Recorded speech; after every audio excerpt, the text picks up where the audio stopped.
All right, so chapter 5. So, cells vary. Obviously, we know that. All the cells in the body are different. And they vary in their degree of development and their specialization. This is what we call the differentiation. So, when we talk about cells are highly differentiated, it means that they're very different from the other cells and that they're very specialized. So, for example, the highly specialized cells like muscle cells and nerve cells, where they do these amazing things that no other cells in the body do, like contract or send electrical signals, those are highly differentiated, highly specialized cells. So they're very different from typical cells. While other cells, like fibroblasts or epithelial cells, we would think of them as less differentiated. They look more like the standard human cell that you might see drawn on the board. So we think of those as less differentiated. All human cells have a cell membrane, most have a nucleus, and many of them share the same organelles. And they all have a cytoplasm. So normally, cells in the body undergo mitosis with a T, so mitosis, and that's just cell division. And it replaces aged or damaged cells. The rate of mitosis varies depending on what tissue you're looking at. The epithelial cells have the highest rate of mitosis, so they divide most quickly, and typically they're the shortest lived. The cells that have the highest rates of mitosis are cells that don't live for very long. Cell division is highly regulated by both the cells and the body. So inside the cell, the DNA controls the rate of mitosis. It sets the signal and gives permission, so to speak, for that cell to divide. So maintenance of normal DNA is critical to maintaining normal or control over cell division. So some cells have very different life cycles. Some cells divide every few hours, like the intestinal cells do. Others might divide once every year or 2 years. And other cells never divide, like the nerve cells and the muscle cells. So the number of cells in a tissue is regulated by controlling the rate of mitosis, as well as the rate of programmed cell death. So by controlling the rate of new cells and the rate of cells dying, the number of cells in a tissue is regulated. So this is important. If you think about like the intestinal lining, you have this nice single file, single plane of cells, and you want to keep it that way. You don't want to have lots of cells in one spot and not enough in another. So by controlling the rate of division and the rate of cell death, the body can control how many cells are in a tissue. A tumor occurs when that cellular growth is no longer controlled adequately. So instead of dividing normally and staying within its keeping that tissue with the correct number of cells in it, the cells continue to reproduce even though there's no need for new cells. So that's a neoplasm or a tumor. Now it's a problem for lots of reasons. One is that the extra cells use up nutrients because they're reproducing and metabolizing. And they're not really the body doesn't need that many cells, so they're wasted nutrients. And usually they don't function normally. Usually once cells begin to reproduce in a way that's abnormal, they're not functioning normally anymore. So they're not really carrying out the usual tasks of cells like them, they're just reproducing. So they're atypical, they're immature, they're undifferentiated, so they're not as functional.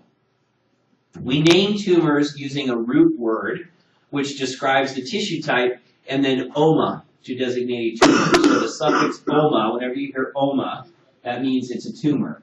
So for example, a sarcoma, sarc is connective tissue, oma is tumor, so this is a malignant connective tissue tumor. Carcinoma, carcin, whenever you hear carcin, think epithelial tissue. So it's just some of the naming of things. So tumor naming. And then the first part of the word is where it occurs or what kind of tissue is involved. So a lipoma is a fatty tissue benign tumor. A adenocarcinoma is a malignant tumor of the adrenal gland. So you can oftentimes get a little hint about where the cancer is or what kind it is just from the names. And then, of course, to make things more complicated, a lot of tumors have special names. Like Hodgkin's disease is a lymphoid tumor. Wilms tumor is a kidney tumor. Leukemia is a kind of, it's not really a solid tumor. It's a problem with too many white blood cells and abnormal white blood cells. All right. So we all know that there are benign and malignant tumors. Benign tumors are usually semi-differentiated cells. So they're similar to normal cells. They don't look like they're all messed up. They look right, but they're out of reproductive control. The key thing with benign tumors is they expand but don't spread. In other words, they stay all connected and get bigger and bigger and bigger. Malignant cells or malignant tumors spread. They don't just grow bigger and bigger and bigger. They get out. They reach little tendrils out into the tissues. They send little seeds around the body, so very different behavior. Now, just because it's a benign tumor doesn't mean it's no problem, because depending on where that tumor is, it may take up space and it may push structures around. So if you have a benign tumor in your trachea, for example, where it's going to close your airway, you still have a problem. The benign tumor is still a problem, but it isn't cancer. It can be removed quite safely. Another place where benign tumors cause problems is in the cranial cavity, in the brain. Because the skull is all fixed, anything that takes up space in the brain squishes on brain. So benign tumors can be a problem there too. Malignant tumors are made up of very abnormal cells. They have very little organization. They look all messed up. You know, if you look at the nice normal cells from healthy tissues, and then you look at a tumor, it looks like a bomb went off in there. There's cells of all different shapes. They're all messed up looking. They don't have any organization. So that's a malignant cell. So they're outside of reproductive control, and they're outside of differentiation control. For benign tumors, most of the cells in the tumor look kind of alike. They don't look normal quite, they don't look quite normal, but they all look alike. In malignant tumors, there's cells everywhere, and each one looks a little different. So they're really messed up. And these tumors, malignant tumors, they do expand like a benign tumor, but they also infiltrate into surrounding tissues, and they can spread to distant sites by metastasizing. So new tumors from that same source can appear all over the body, from little bits of that tumor breaking off and then spreading. Yeah. So that is considered like terminal pancreatic cancer? Oh, very much so. Very much so. All right, so characteristics of benign tumors, characteristics of malignant tumors. I'll let you read those for yourself. Really, the biggest thing is the variance is much higher in malignant tumors, and the aggressiveness and spreading potential is much greater. So benign tumors tend to stay put where they started. Malignant tumors try to get into everything around them, and then they try to spread to other distant sites. So in benign tumors, we get a slowly expanding mass. And even in this picture, you can see that, the cells, they don't look normal exactly, but they all look pretty much the same. And here we just have a mess. We have cells of all different kinds of types. There's no pattern. There's no capsule. It's just invading the tissues and breaking down. So when we talk about cancer, we're usually talking about malignant tumors. So in a malignant tumor, the normal organization of tissues has been lost. Growth inhibition has been lost, so the cells are just reproducing out of control. Cell-to-cell communication is absent, so these cells are no longer listening to the control systems of the body, like hormones and things like that. And even contacting other cells doesn't change their behavior either. Normally, as a benign tissue grows, for example, when it encounters another kind of tissue, it stops growing there. Malignant tumors don't do that. They'll just keep growing wherever they can grow. So they're made up of very primitive cells called dysplastic cells. Dysplastic means having no order or having no shape. So they're all messy looking. And they don't carry out their normal functions. A lot of times the cell membranes are abnormal. They lack normal cell markers, so they don't look like cells of their original type. The expanding mass of the tumor compresses surrounding tissues, including blood vessels. That causes inflammation, bleeding, and an immune response. So a lot of times in a malignant tumor, there'll be an immune reaction. The immune system recognizes that this is not behaving like self. So it starts to attack it, causes necrosis, causes breakdown. These cells will often secrete enzymes that break down surrounding tissues. That causes further damage and allows the tumor to spread into adjacent tissues by breaking down the walls in between. The pressure from these expanding cells and the replacement of the normal cells with these dysplastic, non-functional cells causes a decline in function of that tissue. Whatever it's supposed to be doing, it stops doing because these other cells are in the way. As the tumor mass gets bigger, you can imagine that the more cells there are in a place, the more blood is going to be needed because these cells need nutrients and they need to get rid of wastes. But since this is growing on its own outside of the control of the body, it outgrows its nutrient supply. So the cells in the middle of the tumor often die from lack of nutrients because there's an inadequate blood supply there. That increases inflammation, can cause infection at the site because now we've got a pocket of dead cells in the middle of this thing. Now, in order for a tumor to get really big and nasty, it has to learn how to create its own blood vessels, called angiogenesis. And the really bad tumors will do this. They'll learn how to secrete the factors that are needed to generate new blood vessel growth. There's some work in pharmaceuticals to block this angiogenesis. Because if we can keep the tumor from learning how to make blood vessels for itself, it can't get very big. It'll kill itself. So there's some work there being done. The tumor cells also deprive the normal tissue cells of their nutrients. So again, you get a decline in organ and tissue functioning. So some neoplasms develop very rapidly. They may have a prolonged period in situ. In situ just means where it originally began. So the tumor, begins in the left lower lobe of the lung, let's say, and it'll stay there and just grow. Identifying and treating a tumor while it's still in place in situ has a much better prognosis because it hasn't started spreading around the body yet. So you may be able to grab it without the need for chemotherapy and radiation therapy. Here's just common warning signs of cancer. This is the kind of thing you might put up on a clinic wall. So we're not going to go through it in detail, but any of these, either for yourself or your patients, can be a sign for cancer. Now, certainly, every single one of these has other causes that could be present. So just because you have one of these or your patient has one of these doesn't mean they have cancer. It just means maybe you should look and see what's going on. So any of these should be checked out. Pain is rarely an early symptom of cancer. If it's present, it's usually due to pressure from that tumor on some other structure or on sensory nerves. So it's not, the tumor itself doesn't create pain, it just pushes on stuff. And when it pushes on stuff, that pushing creates pain. And then also the effects of inflammation as the tumor starts to not be very healthy because it's outgrown its blood supply and stuff. The inflammation causes pain, that kind of soreness that comes with inflammation.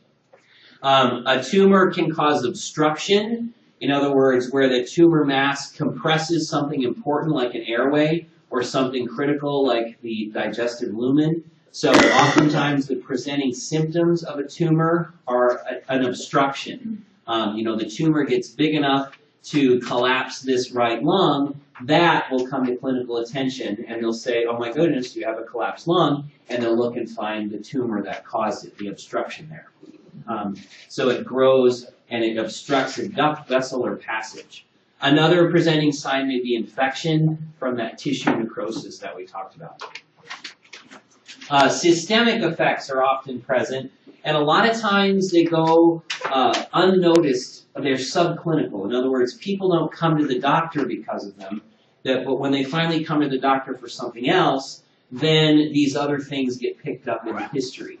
So with malignant tumors, you get weight loss. Cachexia is just wasting or huge thinness. People have gotten very, very skinny and kind of wasted. We get this with lots of malignancies. due to anorexia, that's just a lack of appetite, pain, stress, fatigue, and then the rapidly developing tumor, rapidly reproducing tumor, it's hungry because it's always making more cells, so it has a tendency to grab nutrients away from the normal healthy tissues of the person, so you get weight loss and cachexia because the tumor cells are trapping nutrients and they're gobbling up nutrients from the normal cells. We get anemia with decreased hemoglobin, again due to nutrient trapping, poor diet, or poor appetite, as well as bleeding in or around the tumor.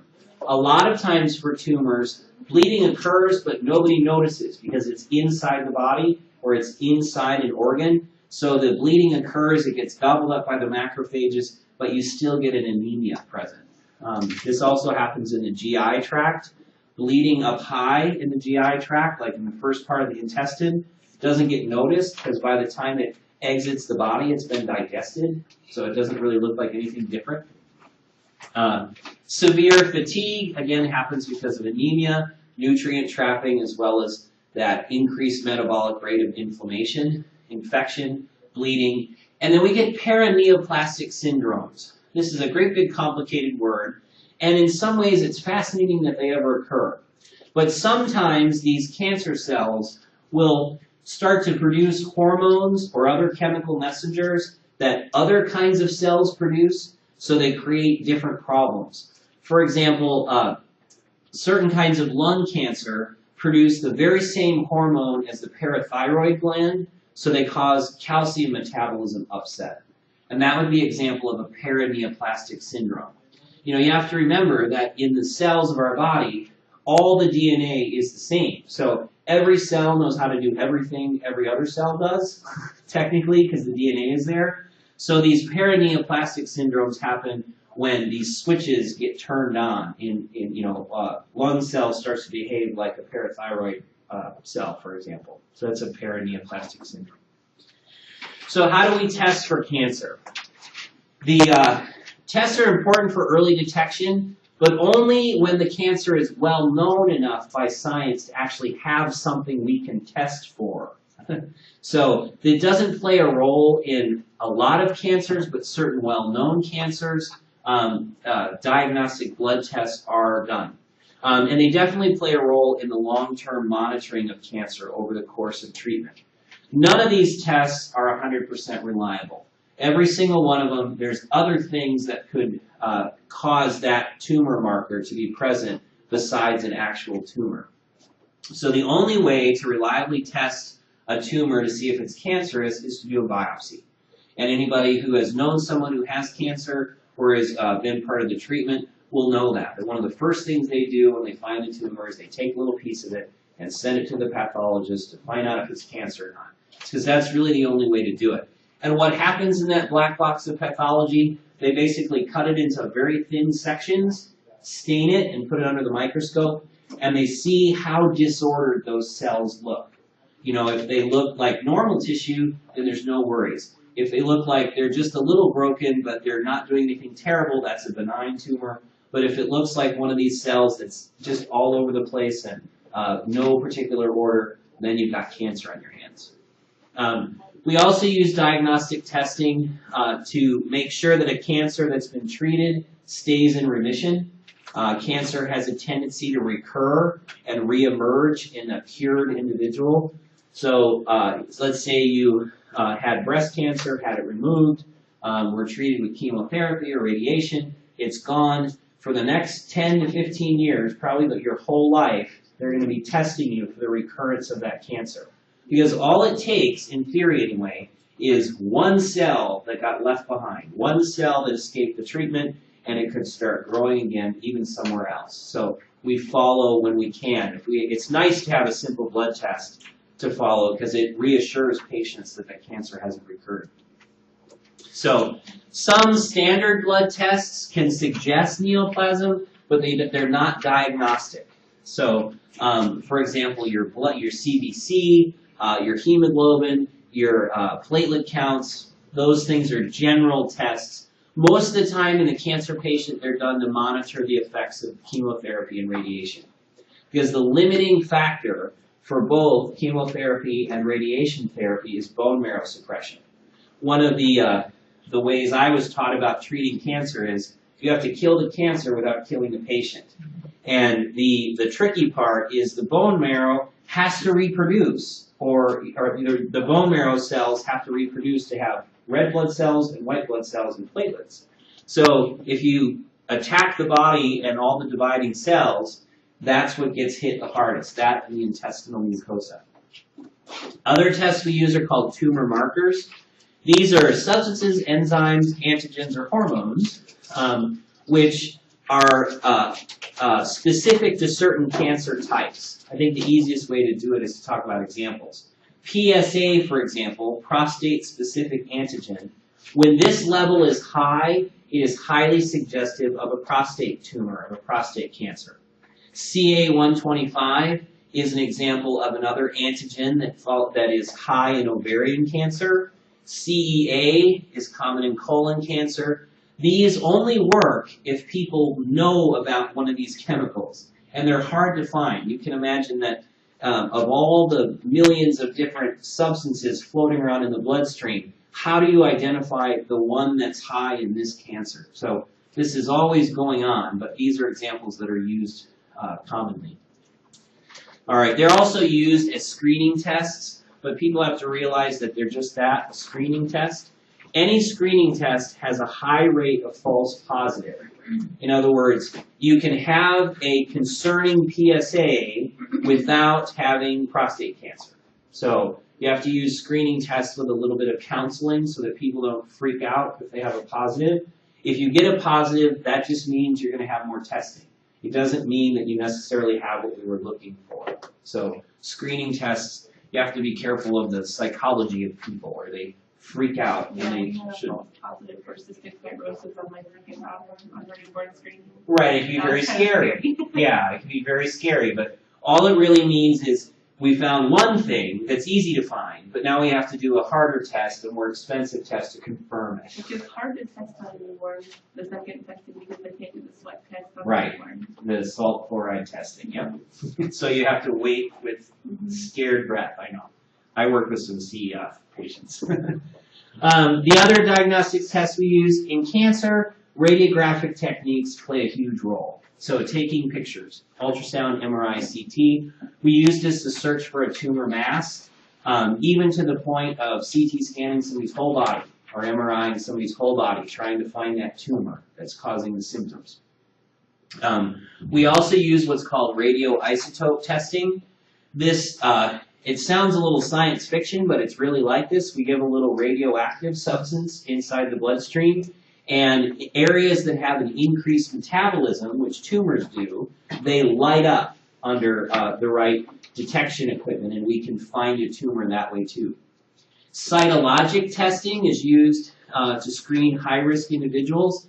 This, we take a sample of cells from an area. By far the most common is the cervix via a pap smear. And we take a few of those sample cells, we look at them under the microscope, and we try to identify any dysplasia or a lack of differentiation, anything that suggests a tumor. If we find something like that, then we do a biopsy, and we see what's really going on. So cytology is just the study of individual cells. So typically benign tumors don't spread, they just expand. But malignant tumors, when they reach a certain ability, they'll spread. Invasion refers to local spread. So these are, the tumor is still in one place, but it's starting to break down the tissue barriers and it's spreading out into other tissues. For example, if you had a tumor in the digestive tract, it might spread to the liver. So it's all still one tumor, it's all connected together, but it's broken through the various tissue planes and is spreading out. I think of this as like tentacles. The tumor is putting out tentacles anywhere it can reach. These cells are only loosely attached together, and they secrete lytic enzymes, so they actually break down the barriers between tissues and go through them. Metastasis is the spread to distant sites. How does this happen? the cancer cells will break off from the primary tumor, travel through the bloodstream or the lymphatic system, and then they'll take up residence at a distant site. It can be anywhere in the body. Common sites are the lymph nodes, because they travel through the lymphatic system, or in the lungs, because the lungs see all of the blood all of the time, so and it's full of little nooks and crannies. So the lungs are a common site for malignant tumors. The liver as well, because the liver receives such a huge amount of blood from the cardiac output, sees a lot of the blood, another common metastatic site. Typically, malignant tumors have metastasized prior to diagnosis. We'd love this not to be true because it would make cancer much more treatable, but the reality is that by the time cancer is diagnosed, usually it has spread to some distant site. Hopefully, it's only to lymph nodes. Lymph nodes can be removed without harming the patient in any significant way, so they are. And most of the time, if there's a tumor that looks malignant enough, they'll go ahead and take the surrounding lymph nodes anyway to make sure that there aren't any micrometastases or microscopic early tumor sites. All right. So here's an example of invasion. You know, at first, remember, normal cells look like these guys here on the left.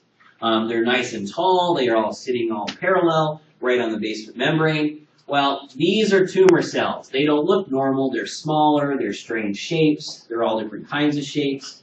But at least they're in one place. They're still sitting on the basement membrane. They haven't broken through into other tissues. First, this is the beginning of invasion. So this would be carcinoma in situ, in other words, non-invasive. This can be removed or burned away, and then it's not a concern anymore. When the tumor begins to break through the basement membrane, it's said to be invasive, because once it can do this, it means it can break through any basement membrane, which means it can spread throughout the tissues surrounding it. And then this would be an example of massive invasion, where the tumor that started here has spread to lots of contiguous tissues. So you can see that once you break through one basement membrane, you can just break through a whole bunch of basement membranes, and you can have involvement of the bladder, involvement of the colon, involvement of the uterus. But this is all still connected, so we're still just invasive. We're not metastatic yet. Metastases happens here, where the primary tumor breaks off, a little piece breaks off, travels through the lymph vessel to the lymph nodes, or through the veins to another hospitable spot, and then they grow. So, for example, ovarian cancer is infamous for this, where it can spread all over the body. Although this is an example of primary breast cancer, but ovarian cancer does the same thing. So you often get metastases in the lungs, in the axillary lymph nodes, or in the lymph nodes, sometimes in the liver, so kind of all over the place. So this process of metastases is brought about by seeding, and this is where tumor cells travel around the blood or lymph and end up in other places. Seeding is another kind of spread where instead of traveling through the lymph nodes and vessels, it travels through some other body fluid. So we see this, for example, in the peritoneum. Hopefully you remember from anatomy that the peritoneum is that inside abdominal cavity, and it has a little bit of slippery fluid in it. And ovarian cancer can spread through that cavity and take up new sites. In a lot of ways, seeding is metastases. It just doesn't involve the blood system or the lymph system. But it's the same process where little bits of tumor break off and end up somewhere else. So this is an example of seeding. We've got a primary ovarian tumor, and it breaks off into the peritoneal cavity. And just like endometriosis, then it can appear pretty much anywhere inside the abdominal cavity. All right. So staging of cancer, we do this for primarily for prognostics. So staging is just the classification of a cancer given certain criteria. And we often will repeat a staging diagnosis, or we'll look at the staging again as treatment goes on. It's important because it gives us prognosis information. if you have metastases everywhere and a giant primary tumor that's very difficult to treat, we know that your life is going to be much more difficult and probably much shorter than someone who has just a local tumor that hasn't had any invasion yet. So it lets us give the patient as much information as we can about what to expect. You know, that's why we do prognoses and have those hard conversations, is we want the patients to know what to expect so that they can plan their life accordingly. You know, if you've got 6 months, you're going to live differently probably than if you think you've got 6 years. So it's important. And it acts as a guide to treatment. As our cancer doctors, our oncologists, are working together more and more, they share information, and staging is one of the things that they talk about. So they can develop protocols for the treatments of cancers based on the staging. So we stage cancers on 3 criteria. T is the size of the primary tumor, N is the extent of lymph node involvement, and M is spread, invasion or metastases of the tumor. So we use different staging techniques and characteristics for different cancers. There's way too many to go over. So if you have a patient that has a cancer and you want to know about the staging, you'll go to look at the American Cancer Society website, and it'll tell you all about the staging. So here's just an example for breast cancer. So stage 1, stage 2, stage 3, stage 4. There's a T, an N, and an M for each of these. So for the case of breast cancer, there's no metastases for stage 1, 2, or 3, and then metastases for stage 4. And you can look through each of these. I'm not going to go through each of them. But to give you an example of how we use staging, if we find that the patient is at stage 1, we might just do local surgery only. Whereas if the patient is in stage 3, then we're probably going to do more radical surgery, and then we may also follow it up with chemotherapy and radiation therapy. So knowing the status or the state of the tumor, how bad it is, so to speak, then we can determine what kind of treatment we're going to do next. So where do these tumors come from?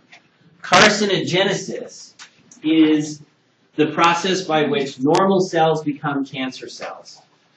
We think that it takes place over a fairly long period of time that involves multiple hits. In other words, you can have one mutation or insult to a cell and it doesn't really do anything. But if you get a couple of those, then you can get cancer going.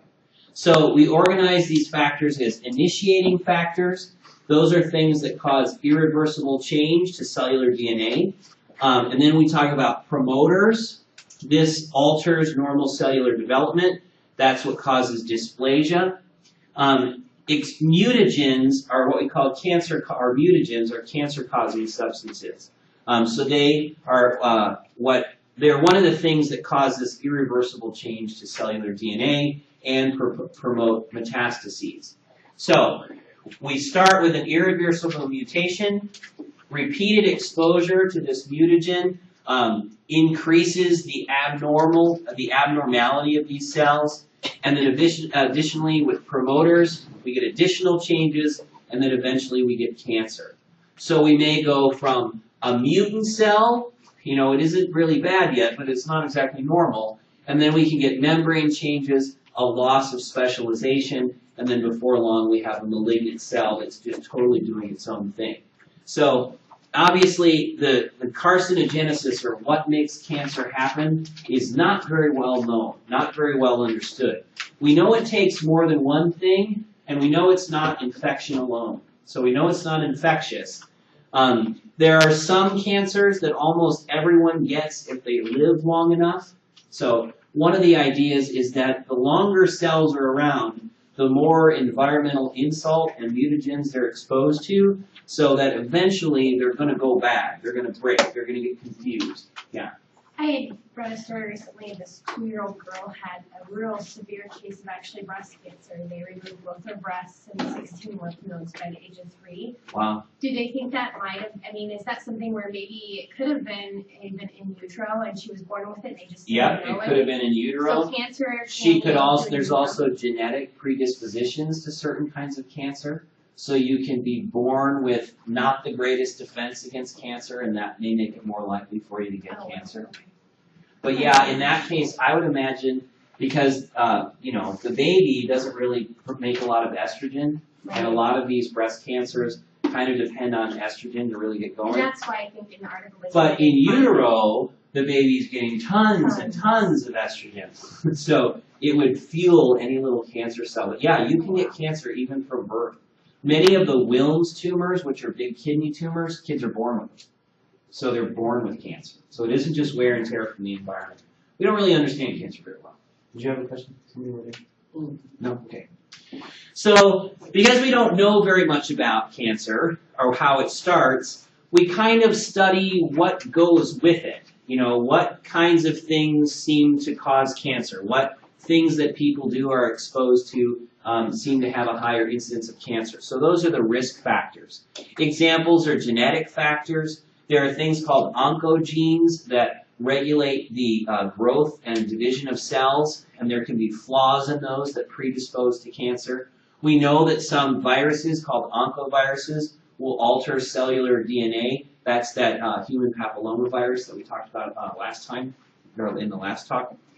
Radiation damages DNA and damages nuclear material, so it can cause mutation. So that's ultraviolet rays, X-rays, anything radioactive. Chemicals, you'll find in the health and safety data sheets of a lot of chemicals that they're known mutagens, or that they have a tendency to cause cancer. These are just a few. This one I'm quite familiar with because it's all over the cadaver lab. So far, so good.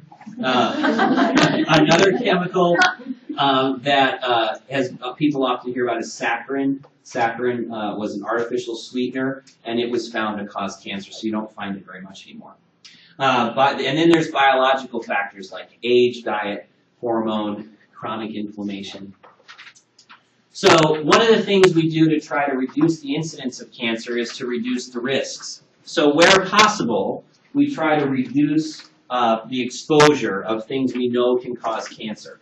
Classic example of this is we know ultraviolet light causes cancer, so we encourage the use of sunscreen. We try to protect the body from exposure. In addition, there are some substances believed to actually help prevent cancer. One of those is antioxidants. Antioxidants prevent free radicals. If you remember a little chemistry, free radicals are particularly nasty little molecules that will go and gobble up pretty much anything organic. And some vitamins, like vitamin A and vitamin E, are antioxidants. So they gobble up the free radicals. Instead of the free radicals gobbling up our tissues, the antioxidants gobble up one of those. So it helps to reduce risk. Regular exercise, we know, helps, and healthy life and nutrition choices do. Host defenses also play a role. We've kind of already talked about this, that one of the new understandings of cancer is that the immune system surveils, it watches all the cells in the body, and when they start to get weird or they start to get mutated, the immune system takes them out. So the immune system plays a big role there. There are cancer suppressor genes that act as kind of a backup control system for cellular growth.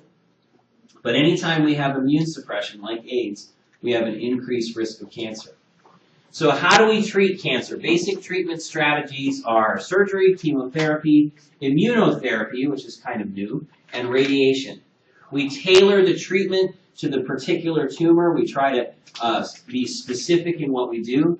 The treatment can be curative. If the tumor is small and localized, we're going to scoop it out with surgery, or we're going to blast it with radiation to make it die. Or it could be palliative. In other words, we're not really trying to kill the cancer, we're trying to help the patient live a better life until the cancer causes them to die. So it's meant to reduce symptoms and prolong life. And then there's adjuvant therapy. These are extra therapies that are done to try to prevent further spread or to be sure that future spread is eliminated.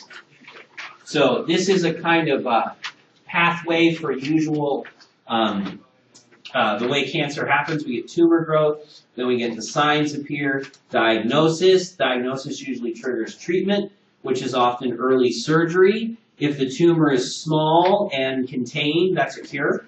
If it's not, then we do radiation and chemotherapy. That can cause a cure, but if it resists treatment, then we'll go out here into death, or we may get lucky and actually be able to get that tumor under control and in sustained, to keep it from becoming a problem for a long time, but it then may reoccur there too.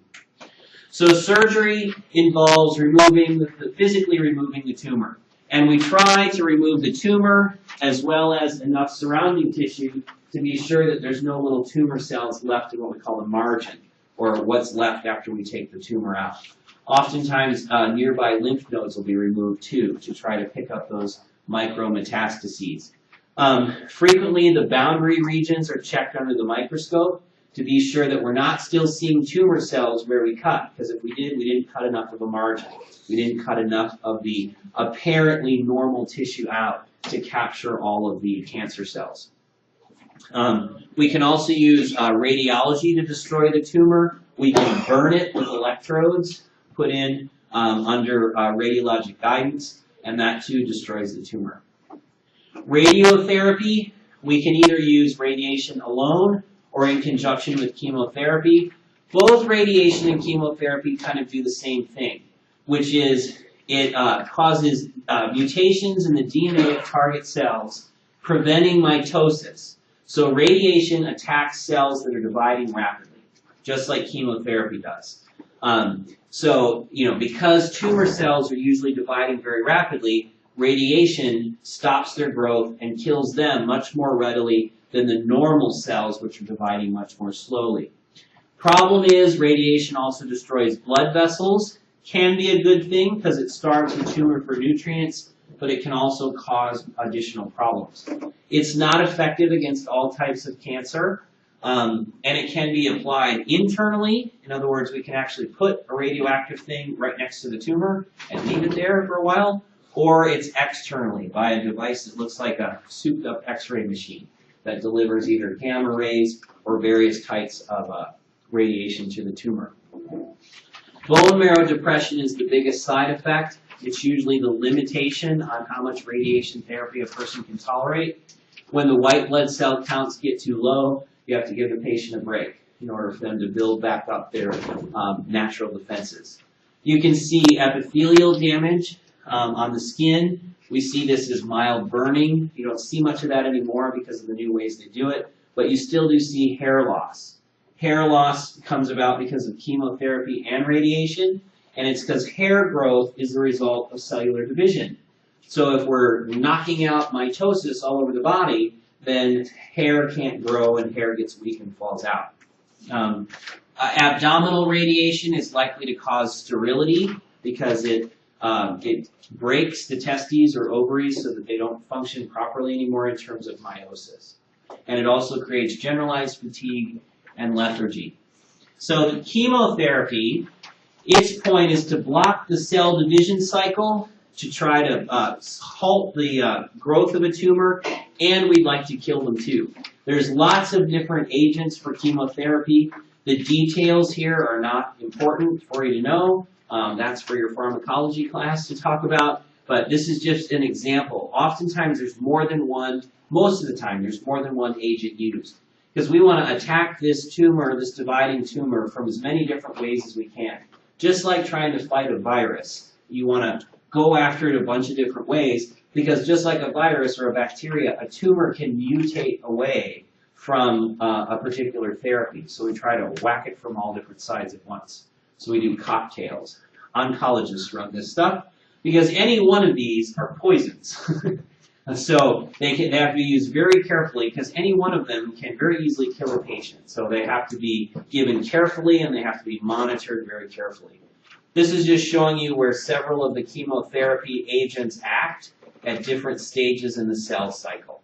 So one of the main adverse effects, just like radiation therapy, is that all dividing cells are affected. So any cell that has to divide frequently to provide normal functionality, like bone marrow cells have to divide to create red blood cells and white blood cells, they are affected too. So bone marrow depression is usually the limiting factor for chemotherapy and radiation. The blood counts are followed regularly when the rebound occurs. You give chemotherapy here, and the white blood cells and red blood cells fall off, and the patient gets very anemic and sometimes very sick. But when they start to recover, that's when you give chemotherapy again. So it's a tricky thing because you want to blast the tumor as much as you can, as frequently as you can, but you have to not kill the patient in the process. So following blood counts is important. Other common side effects, vomiting is a huge problem with chemotherapy. Medications like Zofran are used for this. Hair loss, diarrhea, and then secondary infection. There's some newcomers to cancer treatment. We can treat some cancers with hormones if they respond to hormones. We hit them with hormones to try to get them to stop growing, to decrease mitosis, as well as increase red blood cell counts. Some cancers are naturally hormone responsive. Your breast cancers can be, your ovarian cancers, your prostate cancers, testicular cancers, cancers that grow in hormone responsive tissues. We can, for example, estrogens will slow prostate growth, and a medication called tamoxifen blocks estrogen in breast cells, so in breast cancer cells as well. The BRM, or biologic response mediators, are new medications that are designed to improve the natural immune response to the cancer. And then there's the angiogenesis inhibitors. We talked a little bit about that a little bit ago. And then, of course, we have to control pain. One of the things we don't want is our patient getting sicker and sicker because they're in so much pain that the stress response takes over and they're not healing well anymore. So we use analgesics very copiously to make sure that people are as happy as we can make them. Nutrition is very important, and it often fails miserably in cancer treatment. So we have to make sure that our patients are taking in enough calories and that they're as healthy as they can be to battle the cancer, even if it takes total peripheral nutrition to do that. Let's see, how much more do we have? Oh, okay, almost. Prognosis, the cure for cancer has yet to be found, and there really won't be one. Cancer is a whole variety of illnesses, they're very different from one to another. So we talk about a cure as a 5-year survival without recurrence after diagnosis and treatment. And this is becoming more common, but it's all about what you have. Some cancers you're going to die from no matter what anybody does, and some cancers are hugely treatable. So it varies according to what kind of cancer is present. Very much so, the best outcome occurs when the cancer is found early and is still localized. So if you had to have a cancer, you want to have one that makes symptoms right away. All right. And we talked a little bit, the book talks about ovarian cancer. Brain tumors, we'll end with that. Any kind of tumor in the brain can be a problem because you have a fixed space here. So anything that takes up space is going to squish normal brain and cause problems. In addition, you can't exactly go hacking through here like you can through the chest wall to take tumors out because, here's how to ride a bike and here's how to do cross stitch or whatever. So these are very tricky to remove because you can't get at them. So there's other things that are done.